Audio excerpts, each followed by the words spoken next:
खाली उतरायला लावा दोन्हीले.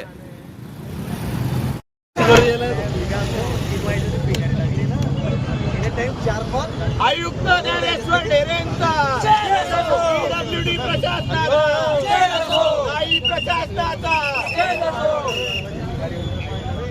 प्रशासन जब जब डरता है प्रशासन जब जब डरता है कलेक्टर जब जब डरता है पुलिस को आगे करता है कलेक्टर जब जब डरते हैं पुलिस को आगे करते हैं प्रशासन जब जब डरता है पुलिस को आगे करता है आयुक्त ज्ञानेश्वर ढेरे यांचा काही प्रशासनाचा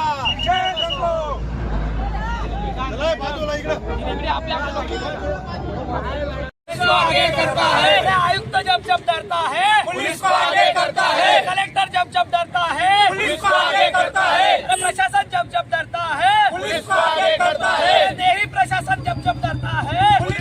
काय आज तुम्ही रास्तारोको केला येतो?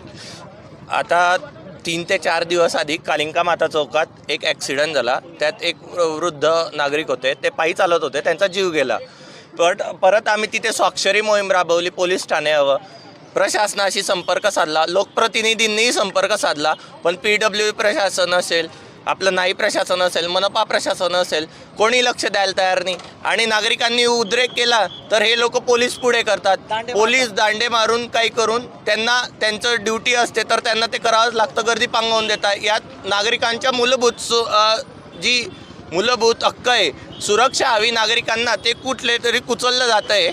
तर आमची प्रमुख मागणी काय आहे, आजही ह्या चौकामध्ये 6:30 ते 6:45 दरम्यान एक कर्नाटकच्या मोठ्या ट्रकने एक I-20ला धडक दिली. त्यात सुदैवाने जीवितहानी झाली नाही, पण दररोज इथून लहान आबालवृद्ध महिला प्रवास करत असतात. तर माझी सर्व प्रशासनाला विनंती आहे, लोकप्रतिनिधींना विनंती आहे, नागरिक म्हणून आमच्या जीवाचं बरं वाईट उद्या काही होऊ नये यासाठी आपण नाई व PWD मिळून, जसा कोटेनगर, आकाशवाणी चौक, सर्वीकडे फ्लायओव्हर आहे आणि अंडरपास आहे, तो लवकरात लवकर करावा, अन्यथा आम्ही रोड जाम करू आणि हायवे थांबवून ठेवू. अमेय राणे.